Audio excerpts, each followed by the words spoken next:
Bon alors Roger Equet, là nous sommes au parc de Bercy et vous dites qu'actuellement on remet le couvert sur la question de la pression des équinoxes Ouais, et ouais, il y a on plein de cherche journaux. noise aux astrologues là-dessus. Plein de journaux en Alors parlent. quel est votre système de réactivité, de C'est ce défense? que je disais. Hier soir, j'étais sur mon canapé. En face de moi, il y avait une fenêtre ouverte et je voyais le ciel.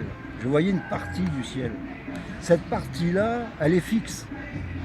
Alors, qu'après les nuages ou les astres ou les constellations passent dedans ou coïncident avec cet élément fixe, très bien. Mais ce qui nous importe, nous, c'est cette partie du ciel fixe. Alors, à une époque, cette partie du ciel, elle a correspondu, elle a coïncidé avec la constellation qui lui a donné son nom. On a dit, voilà, c'est le signe du bélier, parce qu'il y a la constellation. Voilà. Après que les constellations passent, on s'en fiche, c'est toujours cette partie du ciel qui est importante pour nous. Voilà. Donc, qu'on ne fasse pas de cette... les constellations n'entraînent pas cette partie du ciel avec. Voilà, ça me semble complètement logique. C'est une partie du ciel fixe. Les signes sont des parties du ciel fixes. Et c'est dans cette partie-là voilà, que les constellations, etc. Ouais, de toute façon, les aspects ne changent pas, quelle que soit la pression des équinoxes.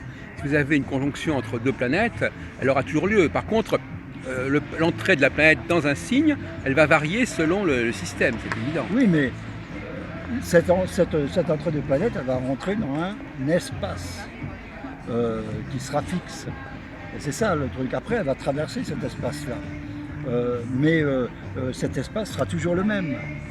Je vous dis, le gros problème, c'est le fait que ça a coïncidé à une époque avec la constellation qui était Alors expliquez-nous rapidement comment, à votre avis, ça s'est fait. Comment est-ce que le zodiaque, comment le symbolisme zodiacal alors bon, moi je fais une petite enquête, hein, tant pis. D'où il sort ce symbolisme des 12 signes déjà? D'où il sort, à votre avis? Puisque finalement, on parle pour votre radio Urania d'une émission sur l'histoire. Donc, d'où c'est venu ce zodiaque, ces symbolismes zodiacal? Comment il a été projeté au ciel? Quel est votre point de vue actuellement, Roger Equet, sur tout ce dossier? Parce que finalement, les astres aussi doivent expliquer comment on en est arrivé là. À une époque, je travaillais beaucoup et j'étudiais beaucoup une science qu'on appelait le lambda calcul. Ah oui, expliquez-nous ça. Oui. Le lambda calcul, c'est ce qui nous sert actuellement pour tout ce qui est une science de progression mentale, etc. etc. C'est-à-dire qu'en fin de compte, on ne fait qu'inventer, on ne fait que matérialiser un système que l'on a dans la pensée. Ouais. C'est-à-dire qu'on ne fait que projeter ses propres pensées, ses mécanismes, ses structures mentales. La télé, etc. Alors le zodiaque, ce serait une projection? Exactement. On est ce zodiaque-là, mais pas simplement en interférence avec quelque chose qui serait dans le ciel. On est... Est-ce que ça n'a pas de rapport avec l'origine du symbolisme? Est-ce que ça a un rapport avec le cycle des saisons? D'où vient le symbolisme des Gémeaux ou du Scorpion ou du Capricorne? Oui, mais alors, il y aura deux manières de réfléchir à cette chose-là. Première manière, c'est qu'on étudie chaque cas particulier, est-ce que ça correspond à la météo ou aux saisons, pas la météo, aux saisons, etc. Et puis il y a une manière globale de voir les choses. C'est-à-dire qu'on est tous, même à maintenant, à la seconde, on est tous reliés, interconnectés à tout ce champ énergétique qui est autour de nous. Et notre façon de penser, notre façon de réfléchir aujourd'hui, etc., correspondra complètement à ce qui est en noyau chez nous, c'est-à-dire ce zodiaque, ce thème. Donc il y a déjà une sorte de matrice intérieure qui est à l'origine de ces 12 signes, en fait, compte, quelque part? Dans notre compréhension, dans notre façon d'avoir procédé. Regardez, je reprends l'exemple de l'ACB. Voilà. J'ai découvert l'ACB. J'ai plutôt tendance à penser que j'ai redécouvert, ou j'en sais rien. Ouais. Enfin bref, à un moment donné, j'avais plus qu'un fil à tirer d'une même logique. Bon, cette chose-là, je ne l'ai pas fait, je ne l'ai pas inventé. Voilà, je ne l'ai pas créé. Vous l'avez observé quelque part. Voilà. Si j'ai raison, comme elle s'appuie aussi sur une certaine tradition, en termes de nature, des éléments, etc., si j'ai raison,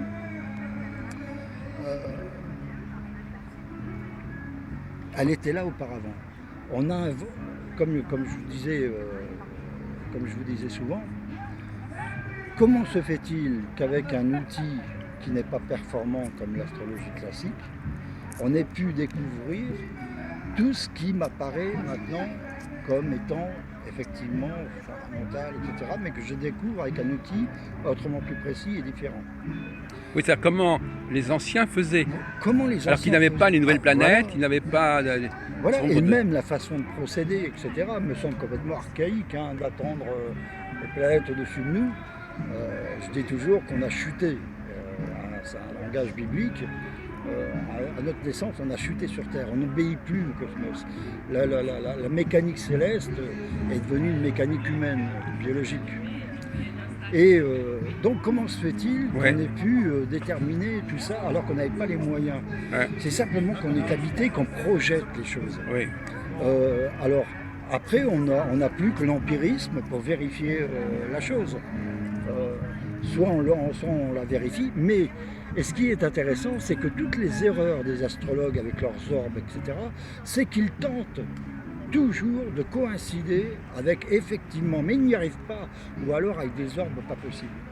Alors d'un côté, on a une tradition, on va appeler une tradition qui est viable, qui est solide, qui a voyagé dans le temps, qui reste certainement à encore envisager, mais on a une tradition. Et de l'autre côté, on passe notre temps à essayer de coïncider avec cette tradition-là. Et tous les moyens font la même chose. Ceux qui ont inventé les progressions, qui ont inventé les directions, etc., ont toujours fait les mêmes problèmes. Il y a une tradition qui est valable, mais comment on peut réussir à faire coïncider notre pratique avec cette tradition-là? Moi, j'ai fait la même chose. Et je suis passé par tous les mécanismes possibles, les directions, les machins, les primaires et tout. Et jusqu'à ce que je trouve ce mécanisme qui fait coïncider le temps et l'espace astrologique. Et c'est ça qui est intéressant. On a un espace astrologique qui est valable, même avec ses imperfections, etc. Parce qu'on a ajouté énormément d'imperfections au fait justement qu'on essayait de faire coïncider les trucs. Alors on a dit, 120 degrés, un trigone, ça marche pas trop, allez on va prendre 125, 126, je corresponds à la tradition. Ah oui, mais moi aussi, à peu près, on va correspondre tous à la tradition.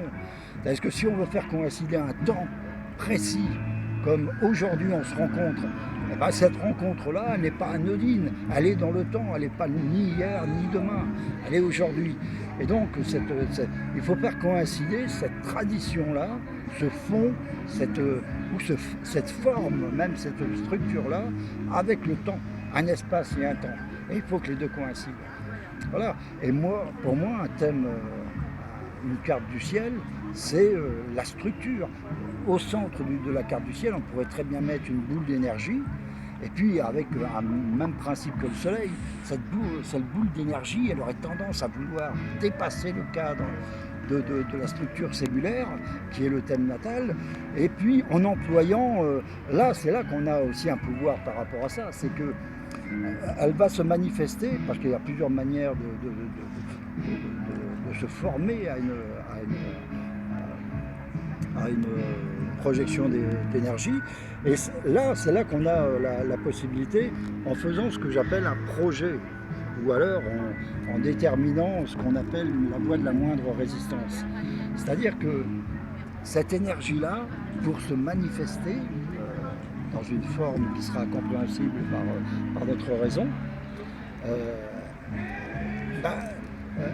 elle va utiliser ce qu'on appelle soit un contexte, c'est-à-dire un terrain choisi, un aspect en 2-8 en Irak, en pleine guerre, machin, ça se manifestait par un attentat, alors que... Je voudrais vous poser une question. Bon, vous connaissez Bon, par exemple, vous avez ces dames-là qui sont à côté de nous, là. Bon. Elles sont pas toutes jeunes, ces dames, hein, d'accord? Elles sont pas toutes jeunes. Vous voulez comprendre comment, à une époque de leur vie, elles ont pu plaire à des hommes. Dites, c'est plus tout à fait le cas maintenant.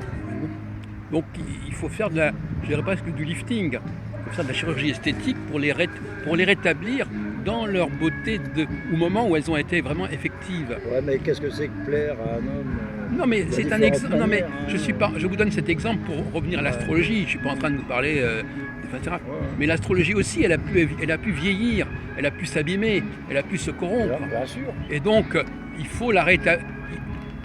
Il faut la rétablir. Il faut essayer de la rétablir lorsqu'elle était complètement, elle était complètement évidente dans sa formulation, qu'elle était séduisante. Et aujourd'hui, dans bien des cas, parce que c'est vrai que vous avez raison de parler de pratique, mais quand vous faites de l'enseignement, vous n'êtes pas uniquement dans la pratique quand vous faites de l'enseignement. Vous exposez des choses, vous exposez des dispositifs, vous exposez des théories. Bon, et ça, c'est pas forcément facile d'expliquer pourquoi, par exemple, il y a tel aspect, pourquoi la théorie des aspects comporte les aspects de ceci, cela, et pourquoi pas d'autres aspects, pourquoi les maisons sont dans cet ordre-là et pas dans tel ordre, etc. Donc, j'ai l'impression que ce qui fait un peu le point aveugle de votre discours, c'est qu'en fin de compte, vous n'avez pas de méthodologie pour rétablir le discours astrologique. Vous avez une méthodologie pour l'appliquer, mais vous le prenez tel quel, quelque part. Vous prenez la tradition telle quelle. Non. Bon, Est-ce que vous pouvez nous donner des exemples d'éléments de la tradition que vous avez corrigés ou rectifiés, Roger Eke? déjà créer le sens de 5 astéroïdes. Ça c'est hyper important. Ah, oui. Maintenant les angles. Ça c'est quelque chose qui a été ajouté. Voilà. Les angles maintenant, par la pratique, parce que je suis un taureau. Dites-nous un peu ce que vous avez modifié. Voilà, tous les angles de 15 en 15 fonctionnent. Alors il faut bien considérer la chose comme ça. Le mot angle, pour vous, c'est aspect en fin de compte. Ouais. Alors il faut bien considérer la chose. C'est-à-dire que cette boule d'énergie qui est au centre, pour pouvoir passer à l'extérieur et se manifester dans l'existence, elle va utiliser des angles. Chaque angle est une porte ouverte. Mais mieux que cette porte ouverte à l'énergie pour qu'elle se manifeste à l'extérieur, il faut imaginer un tuyau d'arrosage. Ouais. Chaque angle, c'est un tuyau d'arrosage avec la pression qui va venir. Et les angles sont plus ou moins de pression. Alors vous allez tomber sur un angle. Alors généralement tous les angles de 15 en 15, c'est-à-dire 15, 45. Parce qu'avec 15, vous avez tous les aspects quasiment. Aussi bien 90, 45, 60. Voilà, exactement. Mais les angles de 15, de 45, de 75, de 90. Ah, même 75 sont des angles qui vont faire comme si on rétrécissait le tuyau pour que la pression soit plus forte. Bien sûr. La tension soit plus forte. Et puis au contraire, les angles de 120, etc. vont élargir le tuyau pour que l'énergie puisse passer et se déverser, généralement sans trop de caractère. Donc il y a deux catégories d'angles. Voilà, les angles 15 et les angles 0, si on veut. Alors voilà, alors donnez-nous pour illustrer, comme ça très rapidement, les deux séries, c'est quoi les deux séries d'angles? La série 15 et la série 0. Ouais. Alors la série 0 c'est quoi? C'est 30, 60, 120? 30, la conjonction, et encore la conjonction on la met à côté parce que ça dépend des éléments qui sont en jeu. Donc les deux catégories, non mais pour donc résumer. Voilà, le 15 de tension, angle de tension, 15, donc 45. Donc voilà, ça c'est ce qu'on appelle les aspects dissonants. En fait. Voilà, moi j'appelle ça des aspects de tension. Tension, oui. C'est-à-dire que les choses peuvent advenir, mais avec de la tension. Oui.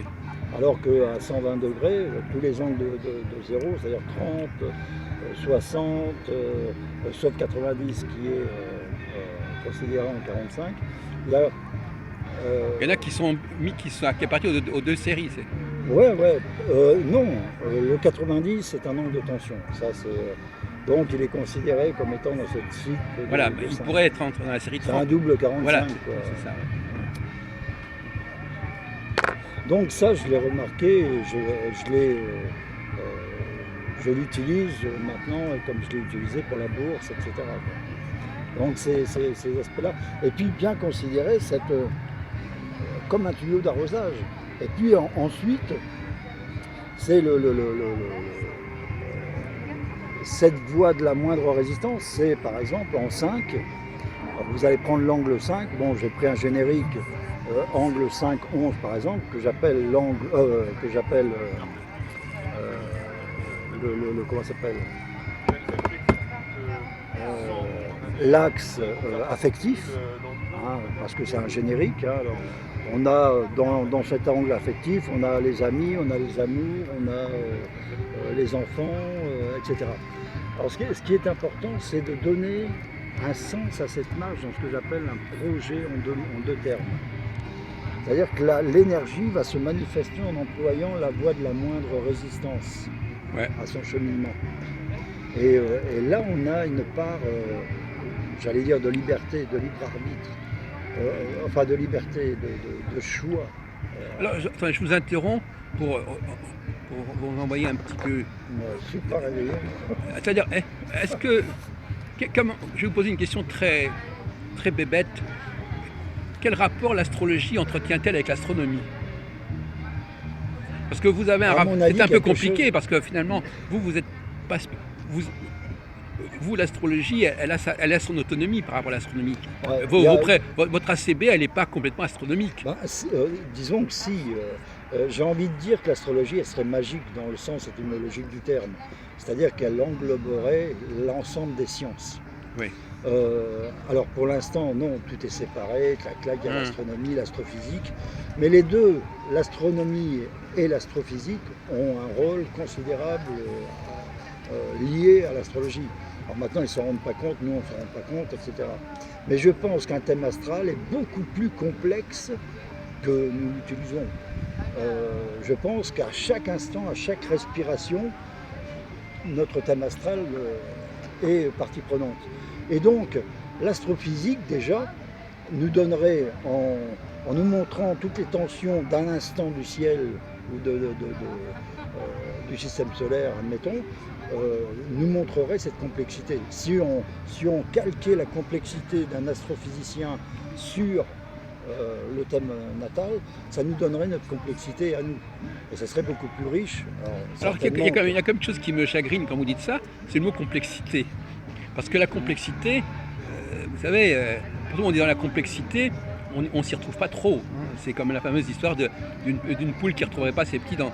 Donc je veux dire que la complexité, ça facilite pas de capter la particularité d'un facteur. Oui, mais c'est pour ça qu'on a des ordinateurs à plutonium. C'est-à-dire bien sûr, la facilité que l'on a d'aborder la complexité viendra de la technologie, de la technique. Oui. C'est certain que là, même l'ACB, avec le peu d'éléments dont je dispose, c'est déjà hyper complexe pour beaucoup avec un crayon et un stylo. Oui. Tandis qu'avec mon ordinateur, c'est d'une simplicité dingue. Mais c'est une simplicité, mais n'empêche que c'est une simplicité qui est une complexité de fait, puisque c'est l'ordinateur qui s'en charge. Ouais. Ah ouais. Mais voilà, la technique, elle va nous suivre. C'est notre canne, la technique, la technologie. Alors finalement, excusez-moi de vous psychanalyser un petit peu, mais finalement, vous avez quand même une certaine attirance pour la complexité. Vous trouvez que c'est pas complexe la vie? Non mais justement, mais je veux dire que vous avez une tendance à... Vous parlez tout à l'heure des structures qu'on a en nous et qu'on projette sur le monde. Vous avez quelque part un processus intérieur qui vous dit le monde, il est complexe. Déjà, j'ai commencé mes réflexions, etc., en apprenant la psy. À une époque de ma vie, c'était philo. J'étais dans la science humaine pendant des années, 15 ans. Quand vous aviez entre 20 et 30 ans. Ouais, voilà.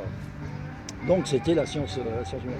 Et en même temps, le fait d'avoir vécu confronté à l'autre d'une manière aussi tendue, etc., aussi existentielle, oui. Voilà. Ça m'a permis, il fallait, je vous donne un exemple tout simple, lorsque vous arrivez dans 11 mètres carrés où il y a déjà 3 personnes, un a tué, l'autre a violé, l'autre est un machin, et que vous entrez là-dedans, vous la guettez la complexité C'est ce des qu'on appelle choses. le huis clos. Ouais, exactement. Et vous la guettez la complexité de chacun. C'est-à-dire, attention, mieux le connaître, ça ira, quoi. Tout ça pour prévenir Vigilance. les choses. Vigilance, tout le temps. Et donc, ça m'a permis aussi de voir, je suis passé, cette complexité-là, elle est passée par l'homme. La complexité qui est aussi fait que il y a des choses qui se jouent jour après jour, même heure après heure, c'est ça? Exactement. Mais on porte cette complexité-là. Oui. Mais en même temps, vous nous parliez tout à l'heure des statistiques. La statistique, c'est quand même une façon de simplifier les choses aussi, hein. De faire apparaître des constantes, Bien des sûr, grandes lignes. mais ça, je ne dis pas le contraire. Il faut absolument, chaque fois, ramener à quelque chose qui est vivable, qui est remarquable, qui est... Alors, je vais vous poser, excusez-moi, je vais vous poser une question qui va vous paraître un peu décalée, mais puisqu'on parle du vécu intérieur, quel est votre système politique préféré? Anarchiste. Alors, c'est complexe là aussi. Parce que pour moi, tout est lié quelque part. La façon dont on perçoit le fonctionnement de la société, c'est aussi la façon dont on perçoit l'astrologie. Bien sûr, mais voilà, ma complexité, elle est d'un côté, je suis anard à 100%, c'est-à-dire que j'ai une horreur des lois communes, etc., la morale, enfin tout ça. Et d'un autre côté, j'ai un tempérament certainement qui serait dictatorial, quoi. Oui. Et je jongle avec cette... Oui. Alors d'un côté, je ramène ça à une valeur essentielle qui est l'humain, l'humanité, l'humanisme.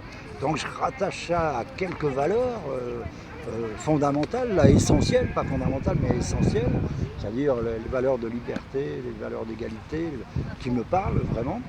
Et de l'autre côté, j'essaie en même temps de me protéger j'allais dire de la bêtise humaine, souvent, quoi. Donc, et avec ça, avec des structures très solides, très fortes, je jongle avec ça. Mais voilà, tout est complexe. Même si je vous demandais la même chose, j'en suis sûr que vous avez au moins 2 pôles vous jonglez sur au moins 2 pôles, quoi. La question est de savoir si les 2 pôles, on jongle en même temps ou alternativement. Parce que alors ça me donne l'idée de vous interroger sur un autre point. Qu'est-ce qui change dans la vie des gens? Ou qu'est-ce qui est cyclique dans la vie des gens, Roger Hickey, à votre avis? Est-ce que vous avez une perception globale des enjeux de la société, des tensions de la société, et des cycles qui font qu'à certains moments on va dans un sens, à d'autres moments on va dans un sens, aussi bien individuellement que collectivement? Si on regarde la société et notre façon de nous mouvoir dans la société et de vivre dans cette société-là, c'est très simpliste, hein. Je vous sors 10 événements que tout le monde vit, qui seront les supports fondamentaux à une existence. Maintenant, la complexité, elle vient d'éléments comme la peur. Alors la complexité, c'est aussi je vous pose la question, hein. Moi je ne suis pas là pour imposer une idée, c'est aussi le fait que chaque individu a sa propre dynamique, quelque part. C'est un peu ce que vous dites, non? Parce que le thème astral, ça veut dire que que la complexité, elle est due au fait qu'il y a des millions de personnes qui ont chacune un mode de fonctionnement différent, ou est-ce qu'il y a quand même des comportements qui sont collectifs? Oui, mais il faut voir aussi que la société a rétréci le champ des possibles. Ah. La société, elle va vous donner, comme je vous ai dit, 10 choses à vivre dans votre existence. Votre mariage, la naissance de vos enfants. 10 choses à vivre, oui. Pardon, 10 ou 15 choses. Non, elle est extrêmement réducteur. Ah, d'accord. Bon, alors ça déjà, si l'humain était dans un contexte autrement plus libre, etc., certainement que là, il vivrait des complexités qu'il ne peut pas vivre D'accord. actuellement. Parce Donc qu'il les refoule, la parce que société c'est pas moral. limite, parce que limite la diversité et la bien sûr, complexité. mais il y a peut-être un satire chez monsieur, il y a peut-être... Mais par contre, la loi va appuyer dessus, et cet élément complexe qui sera le fait qu'il soit un satire, il ne va pas le vivre, ou il va le vivre de façon cachée. Mais tout ça, ça fait partie d'un contexte que la société refusera de faire exister. Donc, la société nous donne 10 éléments, 10 événements dans notre vie. Alors, les rendez-vous ne sont pas au même moment. Voilà, elle va se marier à 20 ans, l'autre va se marier à 30 ans, mais tout ça c'est une question de mécanique, de temps, Donc la complexité, elle vient du fait que chacun a son programme qui n'est pas forcément au même moment que le programme d'à côté. C'est ça que vous êtes en train de nous dire. Ouais, c'est même pas ça, là, c'est même pas la complexité, ça semble participer à une complexité sociétale. Voilà, ça brouille, lui il se marie, lui Oui. il est mort, lui... Ça complique les choses quand même. Alors, mais en fin de compte, lorsqu'on s'extrait un petit peu, on s'aperçoit qu'on a tous vécu de ces éléments-là. Mais pas en même temps. Pas en même temps. Et donc le fait que c'est pas en même temps, ça crée de la complexité. Ouais, déjà, ça participe de la complexité, déjà, en individuant l'élément, la Voilà. personne, bien sûr. Si on renonce à si on dit que l'astrologie n'étudie pas l'individualité, mais étudie des phénomènes collectifs, on gagne en simplicité, on est d'accord. On gagne en simplicité, mais on ne gagne pas en vérité. Ah ben alors oui, mais alors la question est de savoir, alors encore une autre question, Roger Eke, l'astrologie, quelles sont ses limites? Qu'est-ce qu'elle a étudié et qu'est-ce qui est... Alors, Moi je j'aime vous ai bien, mis ça excusez-moi, je hier veux dire, soir. est-ce que l'astrologie elle pose des questions ou elle donne des réponses Alors, au je niveau vous ai de la mis, vie de l'individu? Enfin, les deux. Parce Et qu'une tant question, mieux. on peut poser une même question à 10 000 personnes. Ouais. Et donc à ce moment-là, il y aurait une même question, mais les réponses, on dit, les réponses, on ne les connaît pas. Ouais, mais justement, L'astrologie n'est- les est-ce que l'astrologie réponses, est c'est là- une projection de soi. Est-ce que Et l'astrologie ça est là pour nous participe. donner des réponses ou est simplement pour poser les questions qui vont se poser à un Oui. moment donné? Euh, Parce qu'il peut y avoir une même question posée à 1000 personnes, et c'est peut-être ça qui permet de positionner l'astrologie. Parce que si l'astrologie se situe au niveau des réponses, alors là, Oui, elle se mais- complexifie. Oui, mais la réponse, c'est une projection de soi. C'est une réaction de soi à un environnement. Je prends l'exemple de 2002, je crois. C'est Le Pen était arrivé. 2002, 2002. avril. Voilà. Donc je prends cet exemple-là. Il y a 80% de gens qui ont voté pour Chirac pour faire barrage au Front Bien sûr, National. oui, oui. Bon. Ces gens, ils ont répondu à une situation d'urgence. Ouais, du collectif. Voilà. Mais ils n'ont pas tous répondu de la même manière. Il y a énormément de gens, et je voyais les thèmes, etc., qui ont été obligés de voter, qui étaient socialistes, voter Bien Chirac. sûr, bien sûr. Mais si vous regardiez leurs thèmes à ce moment-là, c'était des aspects de tension Oui. qui n'allaient pas de soi. Ah oui. Alors que si vous preniez quelqu'un qui était au RPR depuis X temps, au même moment, sa réponse était une réponse Ah oui. positive, voilà, oui. ça allait de soi. Chaque fois, ça dépend, une réponse est une réponse de son thème. Alors je vous ai marqué hier soir légèrement un petit clin d'œil. Ah bon, allez-y, je n'ai peut-être pas capté, moi. Oui. Qu'est-ce que l'astrologie peut prévoir? Ouais. Et c'est simple, tout ce qui nous est remarquable Ouais. à la conscience. Mémorable. Dès lors où ça vous est remarquable, vous êtes partie prenante Ouais. de ce qui se passe. Et donc à partir de là, il y a un cheminement qui se fait à ce thème. Vous allez réagir avec des données astrologiques qui vont après passer par la raison, par un tas de trucs. Mais voilà. Et ça, c'est tout ce dont on a conscience, tout ce dont on remarque, l'astrologie s'en préoccupe. Parce qu'on ne remarque pas par hasard, c'est ça. Il n'y a pas de hasard, Jacques. Si on met le doigt comme ça dans le hasard, il nous bouffe le bras. Après, tout est hasard. À partir de là, ce serait même terriblement injuste. C'est-à-dire qu'avec ma raison, j'essaierais de structurer un chemin, etc. Et le hasard ferait que... Ça serait injuste. Alors ça on va serait, revenir très sur la dur. question des rapports entre astrologie et astronomie. J'arrive pas très bien à comprendre votre point de vue.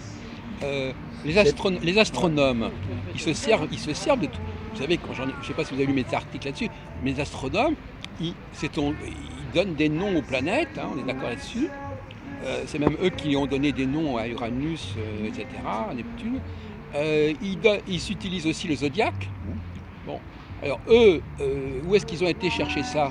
Bah, comme je vous l'ai dit avec le lambda calcul, on projette la vérité, on ne fait que la projeter. L'acte de création, il n'est qu'artistique. Sinon, on ne fait que procréer. Mais procréer aussi bien l'environnement, on participe à l'environnement. Il faut bien comprendre que si on se voyait tel que nous étions réellement, on se ferait peur. On ne serait qu'énergie. Tout. Alors, La si je comprends forme de bien, Jacques, si je comprends bien, c'est très important, parce qu'en fin de compte, pour retenir un peu un point central de ce que vous dites, on est dans la subjectivité, c'est-à-dire qu'on a quelque chose en nous qui est profondément personnel et qui est beaucoup plus important que la réalité extérieure. Mais ce que La réalité extérieure, elle est presque marginale. Ce que font les astrologues en cherchant absolument par leur pratique et par leur observation à coller à une réalité, à quelque chose de fondamental, de fixe, qui serait par exemple le bagage astrologique ou la tradition, dans la vie on fait de la même chose. On ne fait que projeter de la réalité et de la vérité. Elle n'existe pas, il faut bien comprendre comment fonctionne l'astrologie. Prenez, je vous ai parlé d'une boule d'énergie à un moment donné, qui serait au cœur de notre thème. Ici, vous faites comme avec Nougaro, vous prenez un écran blanc. Ah oui, l'écran blanc, oui. Entre cette lumière et cet écran blanc où rien n'existe, vous allez glisser un élément. Alors, c'est bien sûr pas un Jupiter. Vous allez glisser une fonction qui serait par exemple jupitérienne aujourd'hui, parce qu'il y aura un thème, il y aurait un aspect Jupiter aujourd'hui dans votre thème. Donc ce Jupiter, il va se situer entre cette boule d'énergie et puis cet écran blanc. Et donc il va se projeter comme en nombre chinoise, mais ici on parle de fonction, on parle d'éléments physiques ou biocosmologiques, et voilà comment ça fonctionne. La réalité, elle n'existe pas demain. Oui. La vérité, on va la découvrir, et on va la créer, la vérité, parce qu'on a en soi quelque chose. Donc là, il y a une question qui se pose à moi. Si la réalité n'existe pas, comment peut-on valider l'astrologie? Attendez, je vais vous donner mon point de vue là-dessus. Enfin, pas mon point de vue, mais je vais répondre à votre place, parce que j'ai beaucoup de distance par rapport à cette discussion. Mais est-ce que vous voulez dire qu'au fond, souvent quand j'entends des astrologues, ils me disent les gens, ça résonne en eux. C'est-à-dire que leur critère, c'est je leur dis des trucs et ça résonne en eux. C'est pas, donc finalement, c'est la subjectivité du client qui va valider l'astrologie. C'est le ressenti du client par rapport à ce qu'on lui dit qui fera écho et qui fera preuve. Alors, corrigez-moi hein, si je me trompe dans votre. J'aimerais bien savoir comment j'aimerais bien que vous formuliez à votre façon votre mode de validation. Puisque finalement, si on est dans la subjectivité, alors je vais être assez provocateur. Est-ce que vous ne croyez pas que les gens sont également influençables? Ils attendent qu'on leur donne des choses à leur sujet qui ne sont pas forcément une réalité en soi, mais ils veulent bien l'apprendre parce que ça vient de l'astrologie et qu'ils croient en l'astrologie. C'est-à-dire qu'ils pensent que l'astrologie leur apporte, c'est un miroir qui leur permet de voir des choses qu'ils n'avaient peut-être pas vues en eux-mêmes. Oui, mais enfin, qu'on soit obligé de passer par un intermédiaire ou par 10 intermédiaires pour arriver à cette réalité de soi, il n'empêche que cette réalité de soi, son thème indiquera qu'il doit passer par 10... Moi, quand j'ai un mauvais aspect, par exemple, oui, sur mon propre thème, oui, ou alors je ne regarde même pas mon propre thème. Bon, une mauvaise direction, disons. Aujourd'hui, admettons que je ne regarde pas. Je vais chercher mon pain à la boulangerie, je dis un bonjour comme d'habitude, le mec il ne me répond pas, ou alors il y a quelqu'un qui me bouscule, une connerie. Je le sais, je remonte. C'est la tonalité de la journée, de l'heure. Oui. Et ça va prendre le pas. Ouais. Et tout ce que je vais faire en réaction... Mais là, effectivement, il y aura. Alors donc finalement, alors la réalité, elle est extérieure ou ou est-ce que c'est vous qui l'avez induite? C'est interconnecté. Oui. On ne peut pas échapper. Alors, pour qu'un carré existe, il va falloir que ça se matérialise. Alors ça va peut-être se matérialiser avec 10 personnes différentes, clac, clac, clac, clac. Et en fin de compte, mon aspect, il sera vécu. Il est très rare. Alors, il y a des aspects qui sont beaucoup plus subjectifs, où là, on n'aura pas besoin de personne pour justement... Voilà. Alors, c'est tous les aspects lunaires, c'est-à-dire la lune noire, c'est-à-dire la lune. Voilà, ça, ces aspects-là, ils vont de suite, ils vont nous parler sans avoir besoin d'intermédiaire. Oui. Moi, j'avais fait l'exemple, j'avais pris, parce que j'ai énormément travaillé là-dessus. Un jour, je montais les escaliers pour aller chez moi, tout allait bien, et puis d'un seul coup, 3e étage, un truc qui Un coup de pompe. Un coup de pompe, mais un moral, mais d'un seul coup. J'ai été voir sur mon thème, et exactement pour l'heure, parce que moi je peux mesurer à l'instant, exactement, j'avais une lune noire vraie. Et je me suis dit, c'est le moment de savoir le déterminisme. Est-ce que je vais pouvoir changer ça? Ouais. Si je sais que c'est une mécanique, est-ce que je vais pouvoir prendre le pas sur la mécanique? Et j'ai essayé de sortir de ça, j'ai essayé de... quasiment impossible. C'est pour ça.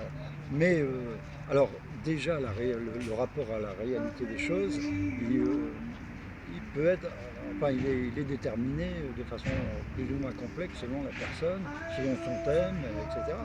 Alors vous savez que vous avez entendu parler, petite parenthèse, vous avez entendu parler de l'hypnose. Vous savez on s'est aperçu que les gens pouvaient s'imaginer avoir été violés par leurs parents, alors qu'en réalité, ça n'était pas produit, mais qu'ils s'étaient construit tout un roman dans leur tête, etc. Donc l'être humain, il est quand même très manipulable, il est très il peut s'inventer des tas de choses, et il peut reconsidérer ce qu'il est, réinventer ce qu'il est, se regarder autrement, avoir un autre regard sur lui-même, et tout ça complexifie beaucoup la validation. L'être humain, il est très faible par rapport aux forces qui sont employées, quoi.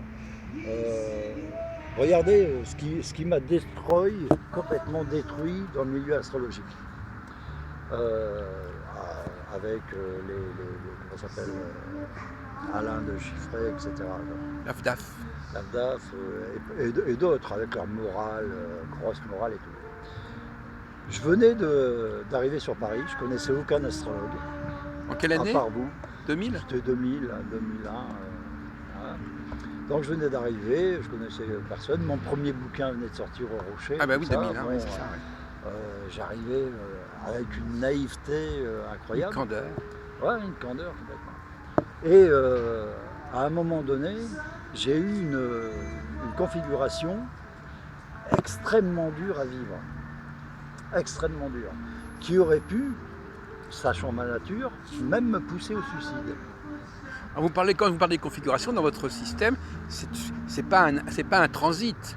Hein, c'est pas un transit. Non, mais qu'on soit clair, pour que les gens nous comprennent bien. C'est pas c'est votre propre système. En fin de compte, si on voulait plaisanter, on dirait que votre propre astrologie, elle est également projective. C'est-à-dire qu'effectivement, c'est le thème astral qui projette, qui se projette dans le temps. Ouais, mais le thème astral, c'est une symbolique de chacune de nos cellules. Oui, quoi. Mais je veux dire que il y a des astrologues qui, pour eux, une configuration, c'est quelque chose qui s'observe dans la réalité, qui est extérieure. Ouais. Et vous, elle est inhérente, elle est partie intégrante de la dynamique du thème lui-même. Ouais. Donc on est encore plus dans cette intériorité. Donc on est complètement... Heureusement, oui, mais heureusement, on se manifeste aussi à l'extérieur. Heureusement, on est confronté aux choses. Oui, parce que finalement, votre intériorité, elle va agir sur le monde extérieur. Bien sûr. Elle va agir. Donc c'est pas le monde extérieur qui va agir sur vous, c'est vous qui allez agir sur le monde extérieur. Ou c'est le monde extérieur de quelqu'un, ou c'est ce qui se passe chez quelqu'un d'autre qui va interagir avec vous. Tout dépendra du thème astral. Il y a des configurations qui demanderont à ce que ça passe comme ça par le biais de tout un tas. Il y a les autres aussi. Ce qui arrive aux autres, ça va se répercuter sur vous. Et là, ça sera extérieur. Là, ça sera extérieur cette fois-ci. Je projette une réalité. Cette réalité, elle me ramène à une mesure de moi-même. Et ça, c'est sans cesse. sans cesse. Alors, il est extrêmement difficile de communiquer sur cette dialectique. En plus de ça, moi j'ai un handicap, c'est que je n'ai pas les outils en astrophysique, en astronomie, je n'ai pas la complicité de chercheurs en astrophysique, etc., pour essayer de ramener et d'expliquer les choses de façon plus simple. Mais cette relation à la réalité, bien sûr qu'elle est hyper complexe. Et on a beau faire tous les efforts pour nous simplifier, il n'empêche que... Et donc voilà, quand j'ai eu cette configuration-là, Voilà, alors oui, alors. j'étais sur le point 2000. vraiment Oui, de passer à l'acte. ouais, Et j'ai réussi, alors certains diront à sublimer la chose, ouais, d'autres diront à la déplacer. ouais. J'ai réussi à ne pas le faire, mais à me faire penser mort. Ah oui, c'est Vous vrai. vous souvenez? Oui, oui, il y avait un truc comme ça. Alors, et j'avais le choix entre deux éléments. Alors, peut-être parce que je n'étais pas assez sage, peut-être parce que si, soit je mourrais effectivement, soit je sublimais en disant je suis mort. Oui, ouais, ouais, c'est vrai. Et bien ça, ils m'ont tous cassé. Ah oui. Ah ouais, ils m'ont tous cassé. Mais comprendre la chose, comprendre ce que je vivais à ce moment-là de Ouais. cette configuration. Ah bah oui. Le problème, c'est que votre mode d'explication astrologique, c'est pas celui de vos confrères, quelque part. Ah bah, il est tout simple. Hein. Il y a Non, mais je veux dire Mars que c'est... qui passe, là, Oui, non, au enfin, je veux ciel. dire, il passe. On ne sait pas comment il va... Oui, mais enfin, je veux dire que aujourd'hui, il y a beaucoup d'astrologues qui ne sont pas très familiers avec les directions primaires, avec les... Ouais, mais... Parce qu'en fin de compte, votre discours, curieusement, vous êtes arrivé trop tard. Parce que dans les années 40-50, c'était vraiment une pratique tout à fait banale. Non, mais je veux dire, tout le monde faisait des directions. Hein, on n'avait presque même pas... Il y avait même des éphémérides qui paraissaient même pas. Oui, mais c'est On bien regardait la les preuve. éphémérides de l'année. Oui, c'est bien la preuve que les transits ne sont pas valables. Si on a cherché tout par les directions, par les trucs, par les machins, il existe une quinzaine d'autres systèmes que les transits. Oui. On n'a pas cherché ces autres. Si on avait été complètement satisfait des transits, on n'aurait pas été chercher ailleurs un moyen de parvenir à réaliser une configuration. Enfin, à réaliser dans Attendez, le temps. alors je vais vous expliquer.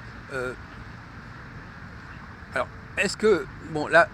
Bon, vous savez que j'ai eu un débat récemment avec un monsieur concernant le moment où on a pris connaissance des planètes.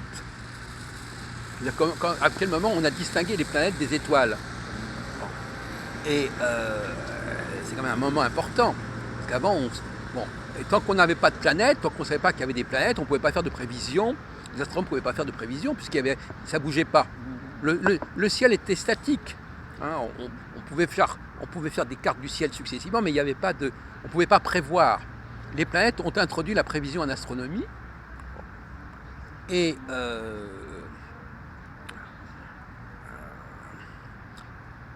je ne sais plus très bien ce que je voulais dire en fait. Mais bon, moi, bon, qu'est-ce que vous pensez que toutes ces planètes, alors, bon, disons clairement, vous pensez que on n'a pas besoin des étoiles dans votre système. Je n'ai pas dit ça, j'ai dit que je ne les ai pas étudiées. Non, mais je veux dire que c'est pas, vous éprouvez pas vous préférez parler des rapports entre Mars et Saturne, Mars et Neptune, qui sont ce sont des planètes. Alors, ce qui est intéressant, c'est que moi j'appelle ça un système. J'emploie un mot un petit peu fort. Vous parlez tout à l'heure de la vie des prisons. Dans les prisons, il n'y a pas de femmes. Hein, enfin, il n'y a pas de femmes il y a des prisons pour femmes, mais il n'y a pas de femmes dans les prisons pour hommes. Donc, les hommes et les hommes les hommes entre eux doivent se compléter par certains côtés. Bon. De la même façon, si vous enlevez donc il n'y a pas de dualité.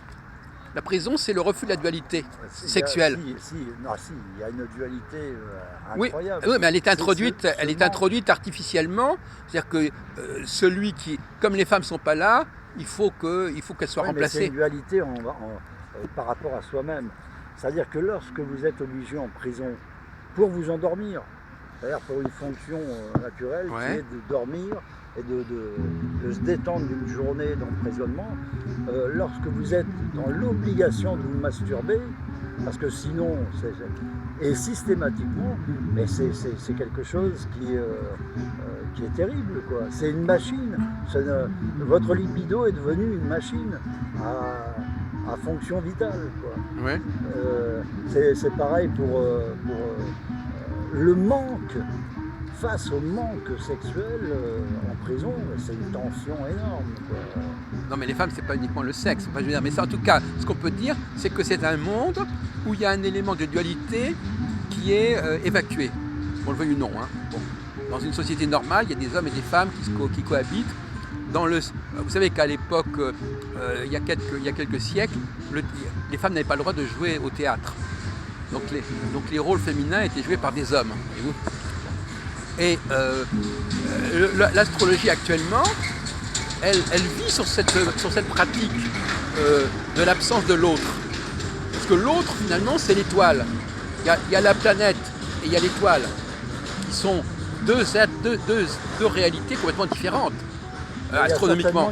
Moi, j'appelle à considérer qu'il y a une fonction en tout ce qui est observable. Non, mais même l'aspect, vous parlez de l'aspect. L'aspect, c'est quand vous me parlez tout à l'heure d'une émission sur l'histoire de l'astrologie.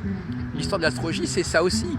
Elle n'a pu se mettre en place que lorsqu'on a découvert les planètes. Et à ce moment-là, quand on a découvert les planètes, c'était pour les mettre en dialectique avec les étoiles, puisque on les avait différenciées. Et comment ça se fait que ce processus de différenciation qui était objectif, qui était réel, comment ça se fait qu'il a disparu, il a été délesté en cours de route? Peut-être parce que l'homme étant de plus en plus en mouvement, on dit toujours que le temps s'accélère. Mais c'est aussi un refus de la... Parce que finalement, l'autre, c'est l'altérité. Vous dites vous-même, l'altérité, quelque part, l'astrologie, elle est dans l'intériorité, elle n'est pas forcément dans l'altérité. Les planètes bougent. Et on se reconnaît peut-être plus dans ce qui est en mouvement que dans ce qui est statique. On a peut-être peur de ce qui est statique parce qu'on n'en a pas la nature. Alors, moi, je crois que tout est partie prenante. Maintenant, il faut étudier les choses. Maintenant, il faut... Voilà, et ça prend du temps. En plus de ça, l'organisation du milieu astrologique est déplorable, quoi. On n'a jamais vu ça. Oui. Qu'est-ce que vous voulez avancer avec ça? C'est pas possible. Donc si on ne se met pas d'accord sur 2-3 trucs, les statistiques... Oui, alors justement, la question que je voulais vous poser tout à l'heure, c'était avant qu'on découvre qu'il y avait des étoiles et des planètes, on avait ce qu'on appelle la carte du ciel, c'est-à-dire ce qu'on appelle l'astronomie de position. Vous savez, il y a une astronomie de position qui est géographique, qui est spatiale. Je fais la carte du ciel à un moment donné et je regarde tout ce qui se passe à ce moment-là. Par opposition à l'astrologie cyclique, où je regarde un facteur et je regarde comment ce facteur il évolue sur le temps. Et ça, c'est très important. Vous représentez pour moi, Roger Eke, cette astrologie primordiale, primitive, où on faisait des cartes du ciel et on essayait, à partir de cette carte du ciel où il n'y avait pas véritablement de connaissance du mouvement réel des planètes, on essayait de créer une dynamique à partir de ce moment précis. C'est pour ça que vous êtes astrologie. Bon. Mais il est né une autre astrologie, qui est l'astrologie cyclique, qui tient compte de la connaissance que les astronomes ont acquis des mouvements des astres, qui a donné naissance à l'astrologie mondiale, si on peut dire. Et il y a donc bien, finalement, je ne sais pas ce que vous en pensez, il y aurait bien deux grandes écoles d'astrologie qui correspondent à des astrologies différentes, l'une qui serait très très ancienne et qui serait même antérieure à la connaissance des planètes, où on étudierait l'interaction entre tous les facteurs à un instant T, et une autre astrologie qui au contraire se polariserait sur un facteur et étudierait comment ce facteur il est décliné sur le temps. Oui, mais les deux ne sont pas incompatibles. Je crois que les deux, je crois qu'il y a un ordre mondial, astrologique mondial ou cyclique mondial. J'y crois parce que Alors maintenant, comment ça s'imbrique entre individus, énergie individuelle et énergie... Moi, je suis personnellement pour une clarification du débat. C'est-à-dire que je vais vous dire très franchement, je pense qu'il y a deux grandes écoles d'astrologie que vous représentez, disons, pour simplifier dans notre entretien, vous représentez l'école A et moi je représente l'école B. Bon, et c'est important de clarifier le débat. Ah, mais pour faire un alphabet, il faut le A et le B. Non, mais ce sont deux approches, comme vous dites vous-même. Il y a une approche qui est à la fois subjective, intériorisée, complexifiante, et qui est, parce que la carte du ciel, quand on la regarde dans sa globalité, elle est très complexe. Et une autre astrologie qui, au contraire, correspond à un autre tempérament, plutôt masculin, la première étant féminine, la deuxième étant masculine, où là, au contraire, on va polariser sur un facteur et on va regarder ce que donne ce facteur au niveau collectif et non pas au niveau individuel, parce que la carte du ciel, c'est la carte de l'individu. Regardez, quand je faisais... Le mondial, elle n'est pas individuelle, l'astrologie. Regardez, ce qui vaudra peut-être un jour le prix Nobel. Je vous le souhaite. Je vous le souhaite. J'ai travaillé pendant 2 ans et demi, 3 ans sur la bourse avec mon système. Attendez, je vais interrompre pour